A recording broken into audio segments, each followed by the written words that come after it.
off-balance sheet items become assets or liabilities contingent on a future event. Therefore, they represent potential future cash flows, either inflows in the case of assets or outflows in the case of liabilities. Therefore, an off-balance sheet item is called a contingent asset or a contingent liability. Examples of contingent assets would be a loan commitment.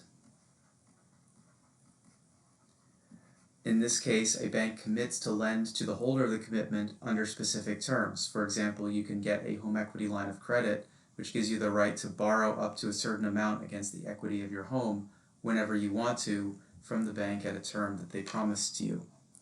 Another example is a letter of credit, in which case the bank promises to cover obligations of the holder of the letter to another party. Commercial letter of credit is typical in international trade.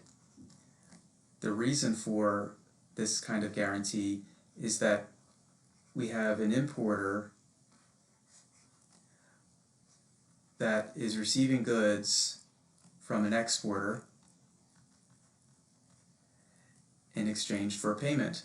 Now, the exporter is in a different country and might be suspicious that the importer will make payment. The importer can get a letter of credit from its bank to guarantee that the exporter will be paid. In essence, the exporter trusts the bank much more than the exporter will trust the importer itself. And so a commercial letter of credit just guarantees the timely payment after goods are received. A standby letter of credit recovers more extraordinary events, such as if a natural disaster or bankruptcy might prevent the holder of the standby letter of credit from making a payment to a party that it owes money to. Another example of an off-balance sheet item is a loan with recourse. So this would be an example of a contingent liability on the part of the bank that originates the loan with recourse and then sells the loan to another party. But because it's with recourse, the purchaser of the loan can have recourse to the seller of the loan if the borrower can't repay the loan, and therefore the seller of the loan actually hasn't gotten rid of the loan entirely because they still hold to the default risk of the borrower. And so if the borrower defaults, that's the contingent liability. A derivative is a security whose payoffs derive from the values of an underlying asset. Major types of derivatives are forwards, futures, options, and swaps. We'll talk about that in a moment. And examples of the underlying assets are bonds, and the bonds derivatives might also be called interest rate derivatives, because the reason why you might have a contract to buy or sell a bond at the future at a fixed price is that you are hedging against interest rates moving in a particular direction. Also, you could have derivatives on foreign currencies, equities and equity indexes, and all kinds of commodities like agricultural commodities or precious metals like gold. Now, the off-balance sheet activities of a bank presents risk.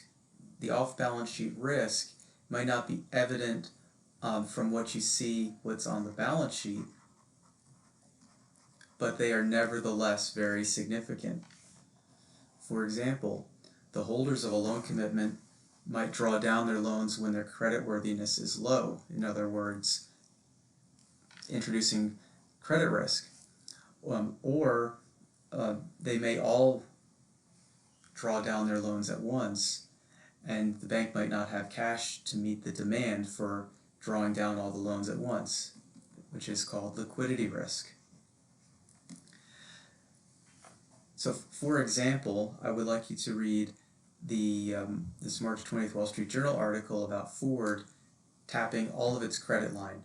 And I want you to look up how much of its credit line, in both percent of the available credit line and dollar amount, it announced it would draw down, and also look in the article about what rating Moody's gave Ford just last year, and then think about what this means for the lenders to Ford, right? So what does this mean to the lenders of Ford, the ones who made the loan commitment? Another example recently with commercial letters of credit can be seen in this March 2020 Wall Street Journal article on the impact of the coronavirus on trade finance. And I'd like you to just see what the difference is between the impact of the trade war and coronavirus on banks' trade finance business. And just make that contrast. We'll talk about it during class. Another example of off-balance sheet activities posing risk is that counterparties to over-the-counter derivatives might not meet their obligation. Now, this isn't much of a risk for exchange-traded derivatives, but forward contracts and swaps are bilateral, meaning they're not standardized, or in other words, over-the-counter, and therefore pose more counterparty risk.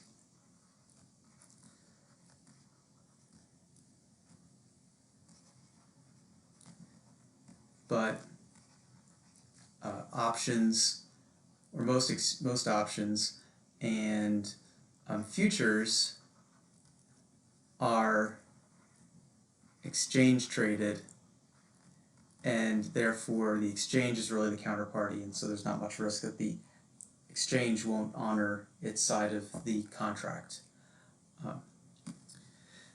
Now, how to measure the degree of risk from off-balance sheet activities is difficult. We can measure the maximum risk exposure, but it's very different from the likely risk exposure. So to see that, let's look at an example of Bank of America's 2018 call report, their schedule RCL, which is the derivatives and off-balance sheet items schedule. Now, before we go look at specific items, I want you to see this note that they have here. It says right at the top, some of the amounts reported in the schedule are regarded as volume indicators and not necessarily measures of risk. So pay attention to that. They're volume indicators, but not measures of risk. So it's really telling you this is the maximum degree of risk that the bank could be incurring, but it's about zero probability that they really are risking that total amount. And so we can see here very familiar terms for us by now of different kinds of loans, but in this case, instead of loans that have actually been made, we're just seeing what the unused commitments are. And one example here is credit cards, and that's pretty big, and you're probably familiar with that because you probably, hopefully you're not maxing out your credit card. But this $371 billion is the total credit that Bank of America is extending to its credit card holders, but those holders haven't actually borrowed that amount yet. We also see other kinds of commitments and other kinds of lending. Another major one would be C&I loans, commercial industrial loans, $284 billion. We see here the letters of credit, significant amount, $106 billion. Other kinds of letters of credit, we got the commercial as well as standby. Now I'm going to skip down. You notice that the last line I have here is line 4. Now we're going to line 12. So we're skipping, and this portion is about the derivatives. And we see here 4 different kinds of derivatives, or at least 4 different underlying assets. We have the interest rate contracts, and that one would be derivatives on bonds. We have foreign exchange contracts, so this would be locking in foreign currency exchange rate. So think about forward contracts like we discussed in the foreign exchange chapter. We have equity contracts, and then we have the commodity and others. And then we see here the different types. We have futures, forwards, options, and there is such a thing as over-the-counter options, as well as exchange-traded options, and then swaps. And these amounts, notice this is really important, are notional amounts. So what's a notional amount? Notional means that this is the value of the underlying assets and not the value of the derivatives themselves. So don't confuse notional with something like a principal amount. And so this is what I mean by we can measure the maximum but nowhere near the likely risk exposure. And these numbers are really huge. For example, we see here swaps, interest rate swaps. 8, notice the zeros, notice that these are in thousands. That is $8.6 trillion here. So notice that, $8.6 trillion notional amount of these swap contracts.